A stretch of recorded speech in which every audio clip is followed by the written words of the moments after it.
नमस्कार मित्रों, welcome to my channel गौर के साथ देखो। जब से केजरीवाल को बेल दी गई है एज ए स्पेशल केस, तब से मुझे जजेस एंड सुप्रीम कोर्ट के बारे में सोचने में ज़्यादा मज़ा आता है बजाय पॉलिटिशियंस के। ये तो उनसे भी बड़े कलाकार हैं।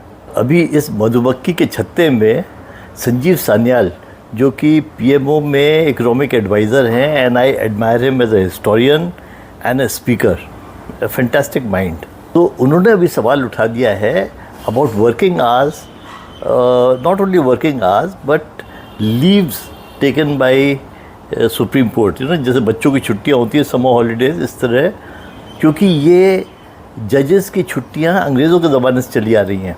उस ज़माने में अंग्रेज़ों को विलायत जाना पड़ता था छुट्टियों में कभी कभी, और जजेस तो सारे अंग्रेज़ थे, तो इसलिए उन्होंने उस हिसाब से गर्मियों में यहाँ छुट्टियाँ रखी थी कि in summers they can go to England. 21 दिन तो जाने में लगते थे, 21 दिन आने में लगते थे, और बाकी थोड़ा टाइम वहाँ 2-3 हफ्ता वहाँ घर पे मिल जाए।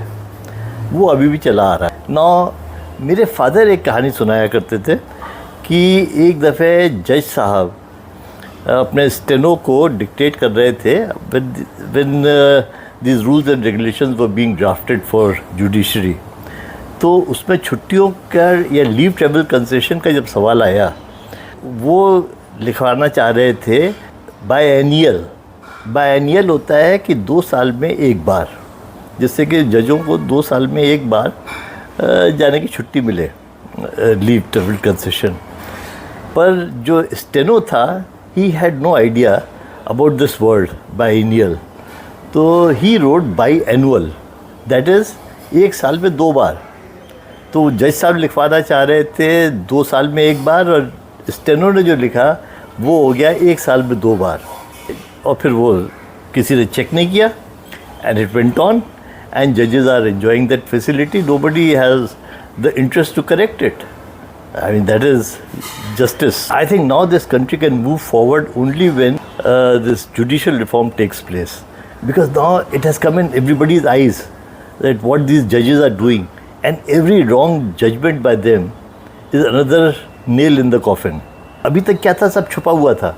वकील और जज की क्या साठ-गांठ हो रही है, केसेस कैसे बढ़ाए जा रहे हैं, तारीख पे तारीख लग रही है, this was all in the dark, so the public didn't know. Now with so much transparency, these judges are coming out more glaringly in the eye, and we can see their incompetence. Like any common sense man will say कि जो supreme court ने केजरीवाल को जो bell दी है, that is daylight murder of judiciary.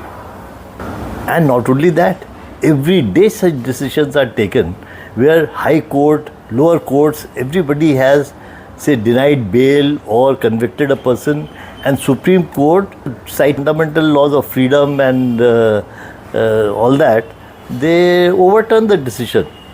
So on some technical ground, they are overturning perfectly logical and valid decisions.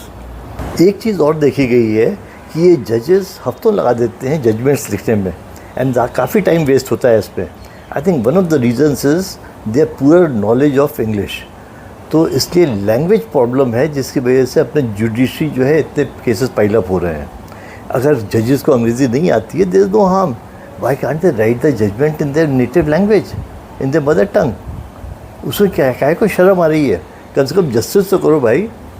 Language तो बात की चीज़ है।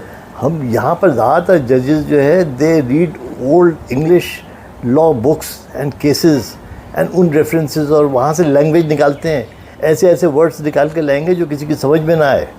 जैसे biannual, biennial is one such word. तो जजेस जो हैं अपनी, फिर वो judgement should sound very good, तो they copy from these old judgements of British जजेस, so that wastes lot of time just for their ego.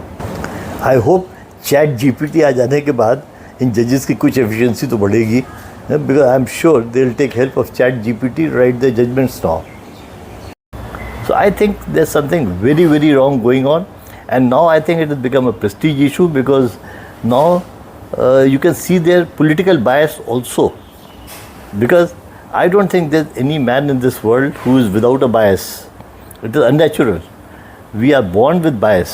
Judges have their own bias also here, and which is now coming out glaringly. आपका इस बारे में क्या विचार है, ज़रूर बताएं।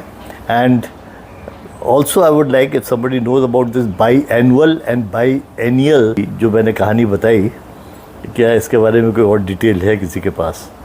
Thanks for listening. Goodbye for now. Bye bye. Have a great day.